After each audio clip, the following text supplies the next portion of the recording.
President Joe Biden had his first press conference of the new year, and it did not go well. And during this press conference, he lobbed a bit of a strange attack, not at Joe Manchin or Kyrsten Sinema, who have been blocking his agenda, but against Bernie Sanders, of all people. So now, let me show you the video. Why are you trying so hard in your first year to pull the country so far to the left? Well, I'm not. I don't know what you consider to be too far to the left. If in fact we're talking about making sure that we had the money for COVID, making sure we had the money to put together the bipartisan infrastructure, making sure we were able to provide for those things that in fact would significantly reduce the burden on working class people, but make them, they have to continue to work hard. I don't know how that is pointed to the left. If you may recall, you guys have been trying to convince me that I am Bernie Sanders. I'm not. I like him, but I'm not Bernie Sanders. I'm not a socialist. I'm a mainstream Democrat, and I have been. And mainstream Democrats have overwhelmed me. If you notice, the 48 of the 50 Democrats supported me in the Senate on virtually everything I've asked. That is a fascinating near Freudian slip. I just wanted to point that out. All right. So, look, I'm not a socialist. Well, yeah, we know that already. Now, the only people out there that are calling you a socialist is people like Fox News who are insane. No, he's not a socialist. Biden's not a socialist. Neither is Bernie Sanders, by the way. Bernie Sanders is a social democrat. And I know, like, he calls himself a democratic socialist. His policy positions are social democrat, which in the rest of the civilized world is actually center left. Okay. Now, here's the thing. So you've heard from that Fox News reporter, Peter Doocy. That's the framing. The framing itself is awful, but what do you expect, right? They spent the last year calling Joe Biden a communist, literally. Incredibly absurd. Why would you take a question from Fox News? Totally absurd framing. And by the way, Biden's agenda, understand that Biden's agenda is not even really left. The Build Back Better, right? Build Back Better has universal pre-K, expanding Medicare to cover hearing, an expansion of the child tax credit, affordable housing, and some minor increases, tax increases on the wealthy. So now Biden also said, oh, well, I want to forgive some student loan debt up to $10,000. Now, Joe Biden has not forgiven any student loan debt, even though he could absolutely today. And so, look, understand that that's not socialism. Socialism is not government benefits. Socialism is the democratization of the workplace. Socialism is where the workers are the owners and the bosses of the company. None of these policies that Joe Biden has put together are socialist. These are the very basics offered by pretty much every developed country who is not barbaric towards their own citizens. I mean, we're the only modern country that does not have paid leave. Paid leave didn't even make it into the newest, most final version of Build Back Better, which is about $1.75 trillion. That's not in there. That's not in there. But again, holy crap. According to Fox News, allowing kids to go to preschool, universal pre-K, is the harbinger of communism. Fox News, total joke. Total joke. I feel like in any other actual country that isn't broken like the United States, that Fox News would basically be a parody channel. People would turn it on and go, oh, look at those funny, weird politicians and news people. They're so crazy. But this is a reality. This is a reality. And so here's the thing, too. I don't think the United States should be considered a developed country anymore. I mean, sure, we're incredibly wealthy, yes. But again, in a lot of places, a lot of areas, we lag. We're very deficient compared to the rest of the developed world. Infrastructure, for example, education, healthcare, income and wealth equality, outcomes. Oh, and of course, happiness, right? I mean, right now, we are run by oligarchs and corporations who use elected representatives that are confined to a tightly controlled two-party system in order to gain the outcome that is generally favorable towards corporate interests, while the needs of the average citizen go generally ignored unless they happen to coincide with the desires of the corporation. So now, going back to Biden, right? Well, he says, I'm not Bernie Sanders. Well, again, that's very obvious. Very obvious, not only from your rhetoric or your policies or anything like that. But here's the thing, right? Joe Biden, remember, Joe Biden wasn't exactly most people's pick. In the primary, I mean. When it came between Donald Trump and Joe Biden, obviously, more people chose Joe Biden, and for obvious reasons.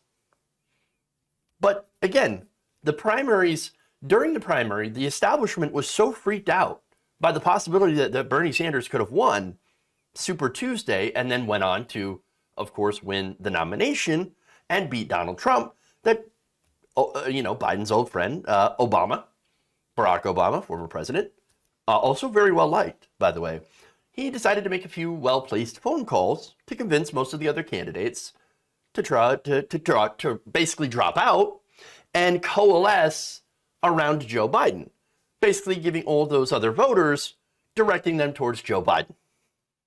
Now, they had to combine their power to stop Bernie Sanders. And the reason is, of course, you look at the policies championed by Bernie Sanders, they happen to be popular with the American people, but not so popular with the corporate donors. Bernie Sanders also has a track record of fighting for progressive policies in a system that is very hostile to those policies. That's why you haven't seen a lot of the policies that he pushed get enacted. However, there were lesser forms and lesser fights that Bernie Sanders had absolutely won. And things like, again, helping, the VA system, trying to help that a little bit, make that a little bit better, doing small expansions when he's able to. And so, again, there's not a lot that you can get done in a system that is absolutely hostile to any form of what they consider to be socialism, which is just, social programs that help regular people. But then here's the thing, right? I wonder why Joe Biden decides that he wants to take a little bit of a shot at Bernie, because right now, and a lot of you are wondering, like, where was the insult? Where was the insult? Well, the insult, again, is basically saying Bernie Sanders is a socialist. Now, he describes himself as a democratic socialist, right?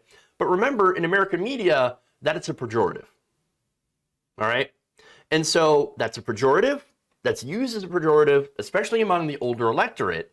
And so when you call someone a socialist, it's usually pretty derisive. And I've got an example of that, by the way. And I want to compare that to the things that he said about, for example, Kyrsten Sinema.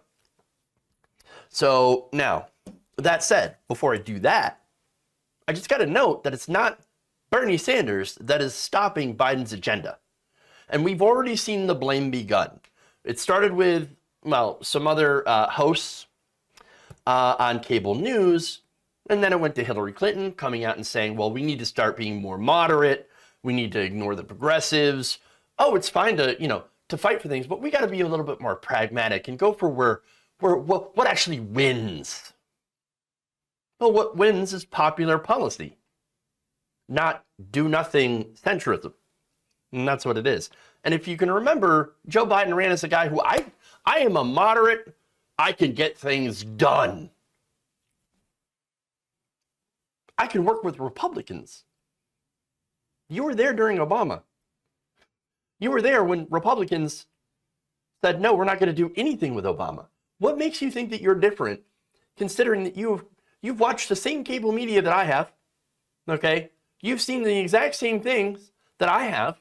What makes you think that you were different than, Barack Obama? That Republicans were going to treat you differently. I mean, there's only one thing I can think of. And look, honestly, it might be a little bit unfair for me to point that out. He might have thought, look, the Republicans will work with me because I'm white. Now, of course, they didn't want to work with Obama. He's black. But maybe they'll work with me because we know Republicans are racist. And so, well, I'm white, so they'll work with me. I don't know. Maybe that's super, super unfair of me to point out. And everybody's going to get like super mad at me for pointing that out. But seriously, that could have been maybe the thought process behind, don't worry, I can get Republicans to work with me. If I'm just moderate, you know, and I appeal to them because I worked with them, and plus the fact that I'm white, it makes them more comfortable to deal with me. Maybe. I don't know. I don't know if it's unreasonable or not. That said, Joe Manchin and Kyrsten Sinema, not Bernie, those are the ones that are blocking Biden's agenda. Bernie Sanders is fighting for that agenda. He is not fighting for his agenda, which is things like Medicare for all. No, he's not out there saying, oh, you know what, I'm going to block Build Back Better unless you give me Medicare for all. He's not doing that. He's saying, okay, look, I'm going to put my policies in the back burner, okay? The stuff that I care most about, you know, healthcare and for regular people, and I'm going to push stuff that's watered down, but will ultimately do some good. And I'm going to push it, and I'm going to fight for it really, really hard. And yet, let me show you how the difference here between how he addresses somebody, his friend, describes him as his friend, okay? The guy that he likes, Bernie Sanders, versus Kyrsten Sinema. So here's that. First of all, she's smart as the devil, number one. I beat the socialists. That's how I got elected. That's how I got the nomination. She's very supportive of the environmental agenda in my legislation. Very supportive. Do I look like a socialist? Look at my career, my whole career. I am not a socialist. I'm not a socialist. I'm not a socialist. I'm not a socialist. I'm not a socialist. Bernie Sanders, he's a socialist. I beat the socialist. Okay, I beat the socialist. I'm not him. No. I'm the moderate. And that Kyrsten Sinema, she is smart as the devil. Let me tell you what. And she agrees with all of my agenda. Oh, really? If she agreed with all your agenda, why wouldn't she vote for it? Why isn't she supporting it at all? Again, Manchin, when it comes to Joe Manchin, oh, I like Joe Manchin. Joe Manchin's not a bad guy. He's a good guy. Joe Manchin is a literal coal baron that uses Republican talking points. Here's what Manchin said about Build Back Better. Quote, I've been very clear when it comes to who we are as a society, who we are as a nation. I don't believe that we should turn our society into an entitlement society. Now look, man, that is indistinguishable from something that you would hear from Mitch McConnell. Pretty sure he said that. No, but that's Democrat. The bottom line is this. Here you have corporate Democrats and corporate Republicans. Okay? You know, Joe Biden, Mitch McConnell, Kyrsten Sinema, Kevin McCarthy, Joe Manchin, all of these corporate-backed politicians have one thing in common. They all don't want what Bernie Sanders stands for. They hate it. They might like him as a person, and generally, most of the people on Capitol Hill are like, oh yeah, Bernie, he's a nice guy. I don't agree with him at all, but I think he's genuine. And by the way, that's why a lot of the American people also like Bernie Sanders, because even if they don't agree with him, they realize that he's a genuine person. Okay? But as far as policies go, they don't like his policies because it will help the people and not the owner donors. The owner donors is what all the corporate-backed politicians, that's who they work for. That's their boss. You don't want to upset the boss. And that's why they will always team up and always have the one thing in common where they have to get together to stop Bernie Sanders and others like him. It's not just Bernie Sanders. Bernie is just a face of the progressive movement. And that's what they want to stop most of all. Stop the United States from being more progressive when it comes to policy.